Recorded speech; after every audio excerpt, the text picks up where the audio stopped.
Hello students, welcome to Physics for Everyone।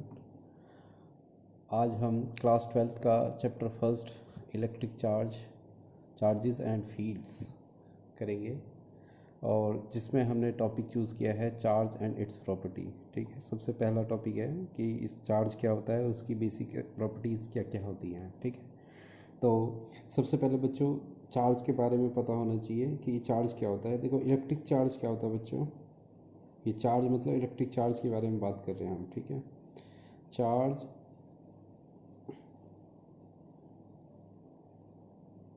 Is the intrinsic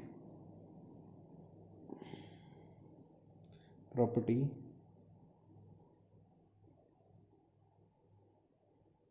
of a body which is responsible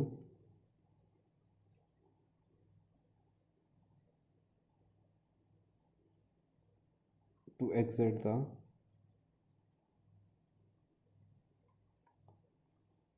electric force।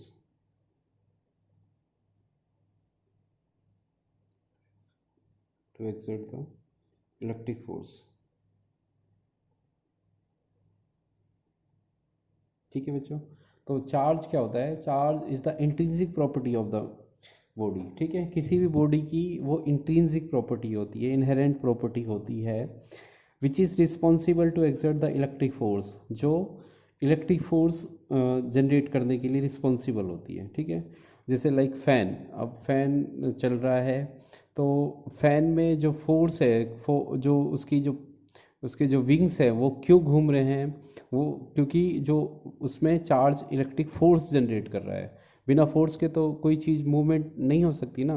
अब देखो, जैसे ये pen है, इसको उठाने के लिए एक फोर्स की ज़रूरत है, दैट इज़ मैकेनिकल फोर्स। ठीक है, ऐसे ही किसी भी चीज़ को मोशन में, मतलब इलेक्ट्रिसिटी जो प्रोड्यूस हो रही है, जो इलेक्ट्रिकल अप्लायंसेस हैं हमारे, चाहे वो फ्रिज है, चाहे कूलर है, चाहे एसी है, चाहे फैन है, वो सब इलेक्ट्रिक फोर्स से चलते हैं। ठीक है, और वो इलेक्ट्रिक फोर्स कौन जो प्रोड्यूस करता है? हमारा इलेक्ट्रिक चार्ज। ठीक है, तो ये बात ध्यान रखना कि charge is always produce by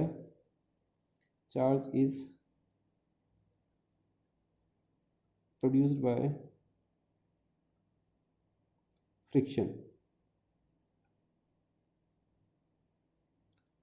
ठीक है, that's why electrostatics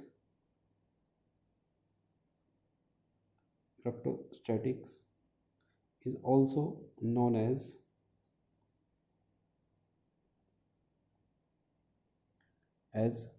frictional electricity।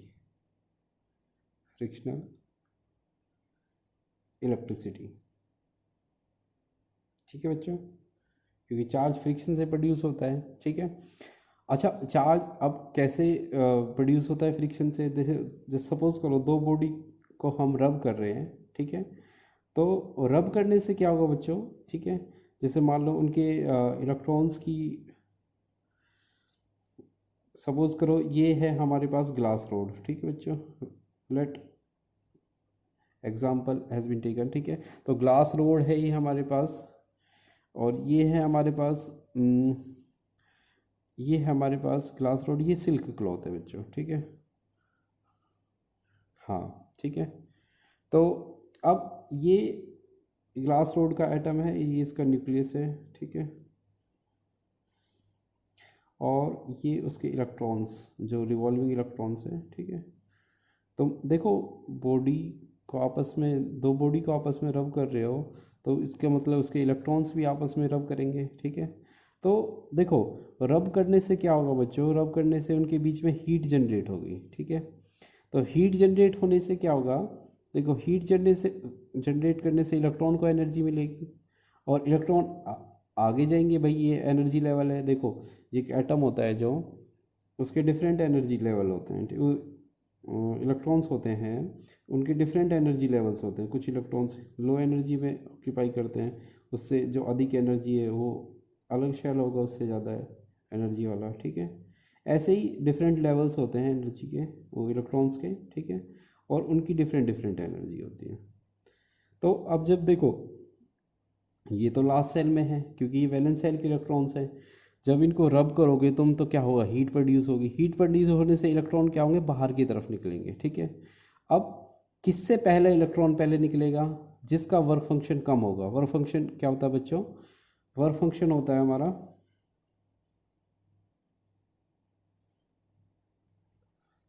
ये वर्क फंक्शन जो हमारा होता है, it is the minimum amount of energy,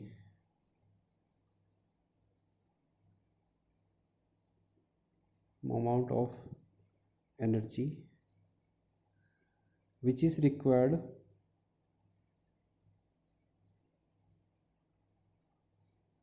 to eject an electron from the metal surface.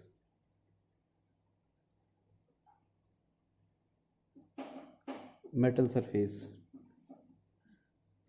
तो it is the minimum amount of energy which is required to eject an electron from the metal surface, ठीक है। एक electron को remove करने के लिए जितना minimum से मिनिमम जो एनर्जी चाहिए वो हमारा वर्क फंक्शन कहलाती है। अब बच्चों सपोज करो इसको कम एनर्जी चाहिए, मतलब ये जल्दी हीट होता है, इसमें पहले इलेक्ट्रॉन एलिमिनेट हो जाता है, ठीक है। Not necessary glass rod silk cloth, तुम एक जनरल एग्जांपल भी ले लोगे, ये मान लो ए ऑब्जेक्ट है, ये हमारे पास बी है, ठीक है। तो अगर ए का वर्क फंक्शन कम है तो इलेक्ट्रॉन इससे पहले निकलेगा, ठीक है, और अगर इसको इलेक्ट्रॉन की ज़रूरत है तो ये इलेक्ट्रॉन किस पे ट्रांसफ़र हो जाएगा, बी बॉडी पे ट्रांसफ़र हो जाएगा हमारे पास, ठीक है। अच्छा, तो ये ए ये बी बॉडी है, तो जो इलेक्ट्रॉन देता है बच्चों, ठीक है, क्योंकि जब इलेक्ट्रॉन दे देगा तो इस पे प्रोटॉन का अमाउंट ज़्यादा हो जाएगा, तो इस पे आ जाएगा पॉजिटिव चार्ज, ठीक है। और जो इलेक्ट्रॉन एक्सेप्ट करता है, मान लो बी ने एक्सेप्ट किया इलेक्ट्रॉन, तो ये हो जाएगा हमारा बी नेगेटिव, ठीक है। ओके, कैसे, देखो जैसे लाइक मैं जनरल एग्जांपल बता देता हूँ, जैसे एक ए है हमारे पास, ठीक है, ए का एटॉमिक नंबर मान लो 11 है, ठीक है। तो 11 इसका मतलब क्या होता है, इसका मतलब है कि इसमें इलेक्ट्रॉन 11 प्रोटॉन है और 11 ही इलेक्ट्रॉन है। और बी हमारे पास है, मान लो लेट इट इज़ 17, कोई भी एटॉमिक नंबर है, अभी हम एलिमेंट्स को क्लासीफाई नहीं कर रहे, ये जो वो सोडियम है या क्लोरीन है, ठीक है। तो इसका एटॉमिक नंबर 17 है, 17 है, तो इसका मतलब इसमें 17 प्रोटॉन है और 17 इलेक्ट्रॉन है, ठीक है बच्चों। जब ये एक इलेक्ट्रॉन इस पर ट्रांसफ़र हो जाएगा बच्चों, तो इस पर कितने इलेक्ट्रॉन ट्रांसफ़र होगा, प्रोटॉन कभी ट्रांसफ़र नहीं होता। देखो बच्चों, प्रोटॉन न्यूक्लियस में होता है और it is not easy to eject an proton को न्यूक्लियस से निकालना ईजी बात नहीं है, वो नहीं निकल सकता, ठीक है, बहुत ज़्यादा एनर्जी चाहिए उसके लिए। तो मतलब आप देखो इसका मतलब क्या होगा कि जो अब ये इलेक्ट्रॉन ट्रांसफ़र कर रहा है, इसका मतलब ये इलेक्ट्रॉन ट्रांसफ़र कर रहा है, तो इस पे देखो प्रोटॉन तो उतने ही रहे, बस इलेक्ट्रॉन कम हो गए इस पे, ठीक है। और इस पे क्या होगा बच्चों, इस पे इलेक्ट्रॉन ज़्यादा हो गए, तो इस पे इलेक्ट्रॉन अब हो गए हमारे पास, अगर ये एक इलेक्ट्रॉन एक्सेप्ट कर लेता है तो हमारे पास 18 इलेक्ट्रॉन हो गए, ठीक है। इस पे इलेक्ट्रॉन ज़्यादा हैं, देखो इस पे प्रोटॉन ज़्यादा है, तो इसका मतलब इस पे नेट 1 पॉजिटिव चार्ज आ जाएगा, ठीक है, और इस पे नेट 1 नेगेटिव चार्ज आ जाएगा, ठीक है बच्चों।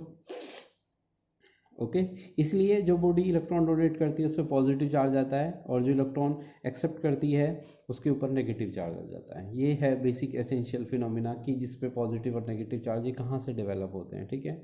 तो ये नेट जो चार्ज हमेशा होता है वो नेट होता है, मतलब उसमें बैलेंस्ड इलेक्ट्रॉन और प्रोटॉन नहीं है, ये ध्यान रखना। अगर कोई बॉडी चार्ज है तो इसका मतलब उसमें इलेक्ट्रॉन और प्रोटॉन की जो संख्या है वो बराबर नहीं है, ठीक है। इसका मतलब अगर किसी बॉडी पे मान लो 5 इलेक्ट्रॉनिक चार्ज है, ठीक है, इलेक्ट्रॉनिक चार्ज सबसे एसेंशियल चार्ज होता है बच्चों। 1 इलेक्ट्रॉनिक चार्ज होता है हमारा 1.6 10⁻⁻19 कूलम, ठीक है, हाँ, ठीक है। तो ये हमारा सबसे एसेंशियल चार्ज है, 1 इलेक्ट्रॉनिक चार्ज बोलते हैं। हाँ, मैं ये बता रहा था अगर +5 ई है हमारे पास इलेक्ट्रॉनिक चार्ज, इसका मतलब उस पर 5 प्रोटॉन ज़्यादा हैं इलेक्ट्रॉन से, ठीक है। और अगर -5 ई है तो इसका मतलब क्या होगा, उस पर -5 इलेक्ट्रॉन ज़्यादा हैं उस पर, इसका मतलब 5 इलेक्ट्रॉन, माइनस नहीं 5 इलेक्ट्रॉन ज़्यादा हैं प्रोटॉन से, ठीक है, ये ध्यान रखना बच्चों, ठीक है। जैसे फॉर एग्जांपल मान लो इस पे -5 ही है तो इसमें होंगे 10 प्रोटॉन हो गए और 15 इलेक्ट्रॉन हो गए, ठीक है। और ऐसे ये भी कोई ले लेते हैं हम, इसमें इस केस में 15 प्रोटॉन हो जाएंगे और 10 इलेक्ट्रॉन हो जाएंगे, ठीक है। तो ये नेट मतलब जो नेट डिफरेंस होता है ना दोनों प्रोटॉन और इलेक्ट्रॉन का, वो हमारा चार्ज होता है बेसिकली, ठीक है। ठीक है बच्चों, अब बात करते हैं हम प्रॉपर्टीज ऑफ चार्ज की, कि चार्ज की बेसिक प्रॉपर्टीज क्या हैं। सबसे पहले तो charge is always quantized, properties of charge, ठीक है।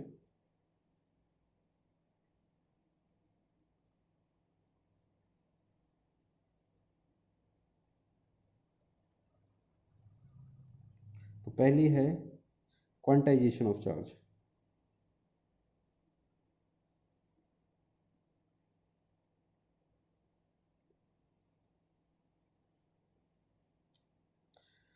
चार्ज क्वांटाइज्ड होता है, क्वांटाइज्ड का मतलब क्या है, चार्ज एक फिक्स नंबर का मल्टीपल होता है, मल्टीपल इंक्रीज होता चला जाता है। जैसे यानी किसी भी बॉडी पे अगर क्वांटाइजेशन ऑफ चार्ज का फॉर्मूला देखें, अगर हम किसी बॉडी पे टोटल चार्ज निकालना है तो वो होगा नंबर ऑफ इंटीजर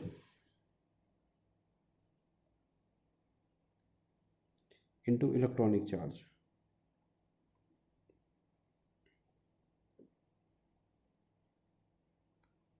यानी अगर हम टोटल चार्ज को बच्चों क्यू से रिप्रेजेंट करते हैं, इंटीजर हमारा जैसे n हो गया और इलेक्ट्रॉनिक चार्ज e, यानी किसी भी बॉडी पे जो चार्ज होता है वो हमेशा q equal to N E के इक्वल होता है हमारे पास, ठीक है।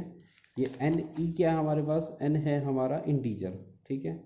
जैसे फॉर एग्जांपल एक क्वेश्चन है, देखो कैलकुलेट द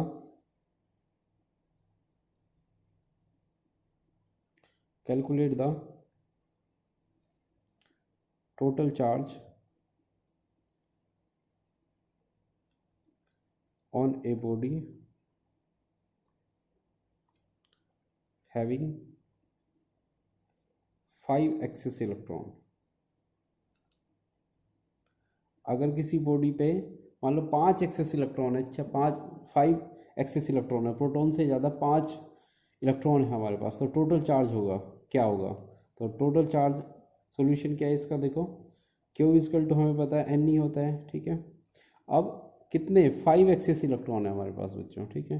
तो इलेक्ट्रॉन के लिए बताया था मैंने इंटीजर मतलब वो -5 वैल्यू, और अगर हम प्रोटॉन की बात करेंगे तो यहाँ +1 आएगा, ठीक है, इंटू प्लस आएगा 1.6 इंटू 10⁻⁻19, तो कितना हो जाएगा 16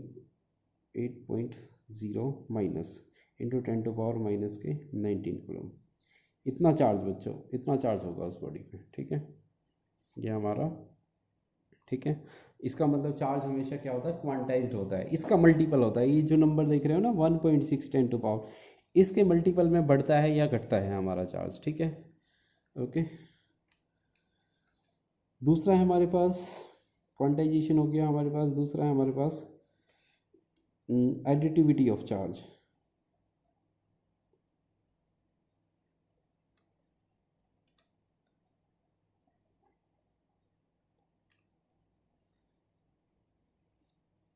एडिटिविटी ऑफ चार्ज क्या होता है बच्चों, कि चार्ज ना, दो टोटल चार्ज होता है वो हमारा algebraic sum of individual charges होता है। इसका मतलब जो अगर हम टोटल चार्ज निकालेंगे, total charge on a body is the algebraic sum of individual charges, ठीक है, ठीक।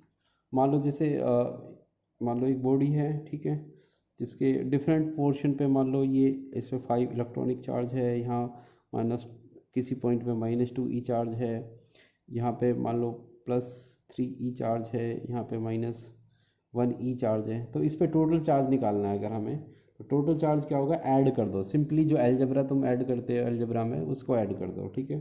तो टोटल चार्ज हमारा क्या हो जाएगा, इसको ऐड कर दो, +5e -2e +3e -e, ठीक है। तो कितना हो जाएगा बच्चों, 5 और 3 8, 8 में से 3 क्या कितना, 5 इलेक्ट्रॉनिक चार्ज, ठीक है बच्चों, +5 इलेक्ट्रॉनिक चार्ज। और अगर वैल्यू रखना चाहो तो 5 इंटू +5 इंटू 1.6 ×10⁻19, ठीक है। तो ये जाएगा 8.0 इंटू 10⁻13 -19 कूलम बच्चों यूनिट होती है किसकी, चार्ज की, ठीक है। सी कूलम होता है ये COLLOUMB, ठीक है। कूलम होते हैं जो हमारा वो चार्ज की यूनिट होती है, ठीक है बच्चों, ठीक है।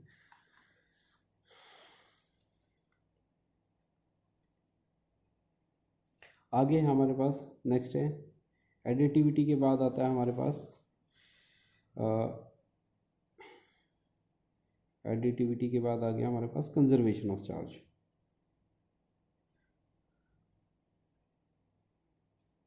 Conservation of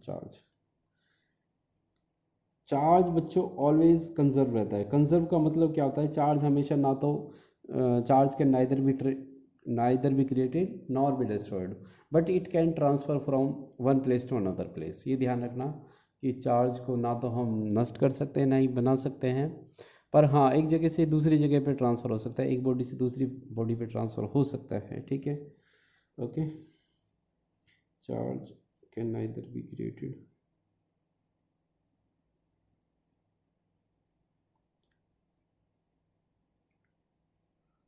nor be destroyed but it can transfer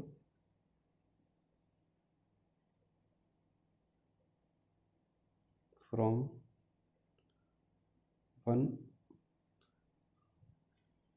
one place to another place।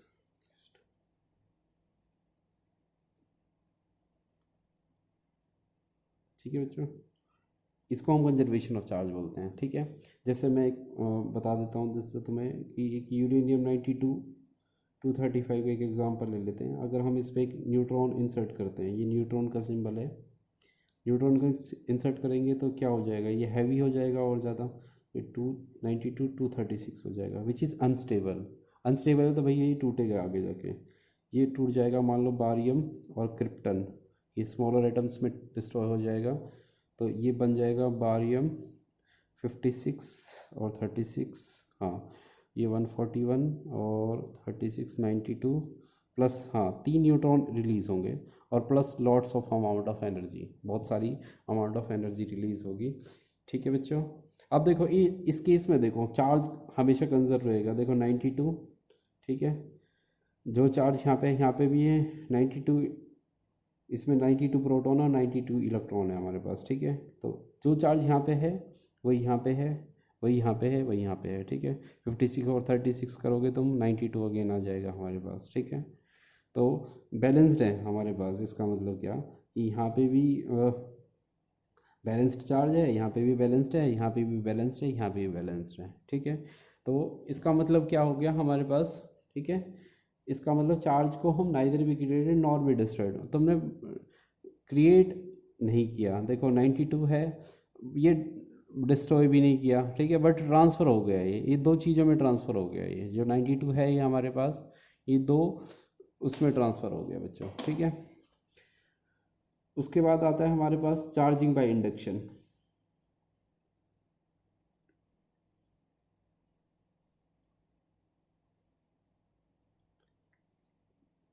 हाँ, चार्जिंग बाय इंडक्शन क्या होता है कि बच्चों अगर तुम एक अनचार्ज बॉडी को एक चार्ज बॉडी के पास लेके आओगे तो वो भी चार्ज हो जाएगी, ठीक है। किस तरीके से चार्ज होगी, ठीक है। सपोज करो ये एक पॉजिटिवली चार्ज बॉडी है हमारे पास ए, ठीक है। इसके नियर बाय तुम अगर एक अनचार्ज बॉडी को लेके आ रहे हो, ठीक है, टच नहीं करना है, सिर्फ जितना क्लोज लेके जा सकते हो, अदरवाइज अगर टच कर दोगे तो क्या होगा, इन दोनों में शेयर हो जाएगा, बराबर बराबर हो जाएगा चार्ज। ये अनचार्ज है और ये चार्ज है, मान लो इसमें चार्ज Q1 है और इसमें 0 है, तो टोटल चार्ज क्या हो जाएगा हमारे पास दोनों के अंदर, क्या हो जाएगा Q1 + 0/2, यानी Q1 आधा आधा बढ़ जाएगा दोनों। बट इसलिए मैं कह रहा था कि इनको टच नहीं करना है। टच नहीं करेंगे तो क्या होगा, इसकी जैसे इसके इन्फ्लुएंस से क्या हो जाएगा, इसके हाफ पोर्शन पे यहाँ पे कौन सा चार्ज अपीयर हो जाएगा, नेगेटिव चार्ज हो जाएगा। समझ गए बच्चों। और इसके हाफ पोर्शन पे जो रिमेनिंग चार्ज पॉजिटिव चार्ज हो जाएगा। ठीक है, मतलब एक तरीके से सेपरेट हो जाएंगे ये पॉजिटिव और नेगेटिव चार्ज हमारे। ठीक है, ये एक डाइलेक्ट्रिक सब्सटेंस के अंदर होता है ये। ठीक है, हाँ, तो ये ध्यान रखना। तो ये पोलराइज होगी, इसको पोलराइजेशन बोलते हैं। मतलब अगर हम किसी भी अनचार्ज बॉडी को चार्ज कर देते हैं वो पोलराइज होगी। पोलराइज का मतलब दो चार्ज में बट गई, एक ठीक है, अलग अलग हो गई वो। ठीक है, पहले ये जो चार्ज और पॉजिटिव और नेगेटिव चार्ज मतलब एक दूसरे के साथ थे। ठीक है, अब वो सेपरेट हो गए हैं, तो ये पोलराइज्ड हो गई है बॉडी। इसको बोलते हैं हम चार्जिंग बाय इंडक्शन, कि जब एक अनचार्ज बॉडी को चार्ज कर देते हैं हम, तो उसको बोलते हैं हम चार्जिंग बाय इंडक्शन। ठीक है बच्चों। अच्छा, एक चीज़ और है, हमारे पास चार्ज और मास का डिफरेंस और बहुत इंपॉर्टेंट है। ठीक है, इस चीज़ को ध्यान रखना। चार्ज, अगर हम चार्ज और मास का डिफरेंस करें, ठीक है, what is the difference between charge and mass.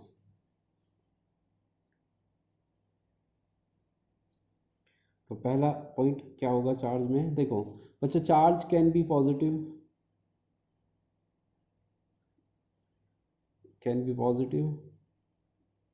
Negative और ज़ीरो। ठीक है, ये पॉजिटिव और नेगेटिव और ज़ीरो भी हो सकता है बच्चों चार्ज। ठीक है, पॉजिटिव चार्ज भी बॉडी होती है, नेगेटिव भी होती है। ठीक है, मास की बात करते हैं तो मास हमेशा क्या होता है, ऑलवेज पॉजिटिव। कैसा होता है, हमेशा क्या होता है, पॉजिटिव होता है। जीरो मास नहीं होता, जीरो नहीं होता तो नेगेटिव भी तो नहीं हो सकता किसी बॉडी में। ठीक है, कोई भी चीज़ मासलेस नहीं होती, चाहे छोटा से छोटा कितना ही है, पर चार्ज जरूर होता, मास जरूर होता है उसके अंदर। ठीक है। अच्छा, दूसरा पॉइंट क्या है बच्चों, force between to charge particle, between two charge particles can be attractive और रिपल्सिव। देखो, अट्रैक्टिव भी हो सकता है दो चार्ज के बीच में जो फोर्स है वो, और रिपल्सिव भी हो सकता है। जैसे मान लो लाइक है, पॉजिटिव पॉजिटिव है तो क्या होगा, रिपेल करेंगे एक दूसरे को। ठीक है, ऐसे ही नेगेटिव नेगेटिव है तो भी क्या करेंगे, रिपेल करेंगे एक दूसरे को। बट एक पॉजिटिव है और एक नेगेटिव है हमारे पास, तो वो क्या करेंगे, दूसरे को अट्रैक्ट करेंगे। समझ गए बच्चों। ठीक, बट हाँ, अगर मास के केस में देखते हैं हम, तो मास का जो फोर्स है, ठीक है, वो हमेशा क्या होता है, अट्रैक्टिव होता है। ठीक है, जैसे उस फोर्स को हम जानते हैं, वेल नोन ग्रेविटेशनल फोर्स है वो। ठीक है, force between two Massey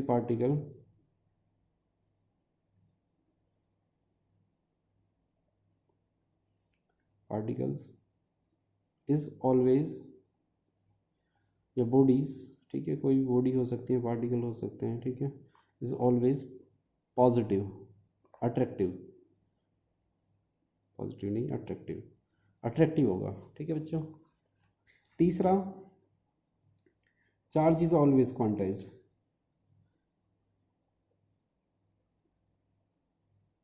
charge बच्चों एक फिक्स फॉर्मूले के अकॉर्डिंग बढ़ता है, Q = NE, इस रेशियो में मिलता है हमेशा चार्ज। ठीक है, इस फॉर्मूले के अकॉर्डिंग मिलता है। चार्ज इज क्वांटाइज्ड होता है, बट मास में ऐसा कोई फिक्स फॉर्मूला नहीं होता कि मास तो कुछ भी हो सकता है, फ्रैक्शन भी हो सकता है। ठीक है, और किसी भी ऑर्डर में बढ़ सकता है मास। ठीक है, तो मास कैन नेवर बी क्वांटाइज्ड। ठीक है, मास can never be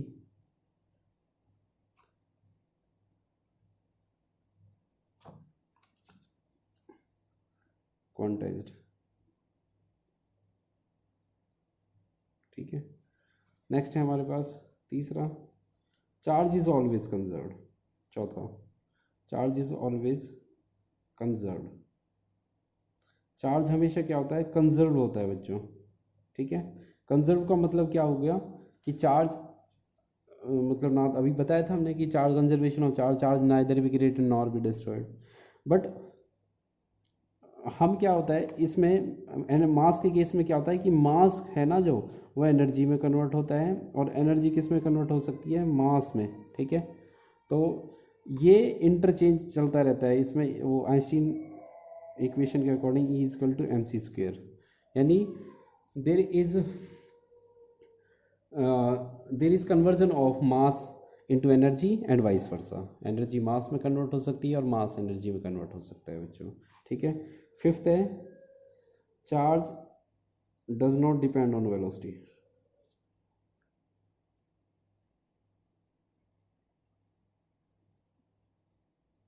charge velocity पे डिपेंड नहीं करता। देखो बच्चों, एक इलेक्ट्रॉन चाहे वो रेस्ट में हो चाहे मूव कर रहा हो, उसका चार्ज तो उतना ही रहना है, -1.6 × 10⁻⁻⁹ कूलम, ठीक है। जबकि अगर हम इसकी बात करते हैं मास की, मास बच्चों, मास एनर्जी के साथ, मास वेलोसिटी के साथ इंक्रीज होता है। Mass increases by increasing velocity.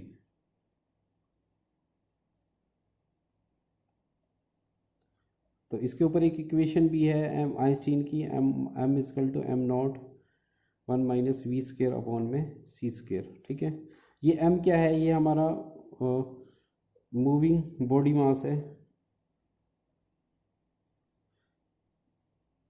ये जो एम नॉट है ये हमारा रेस्ट मास है, जब बॉडी रेस्ट में है।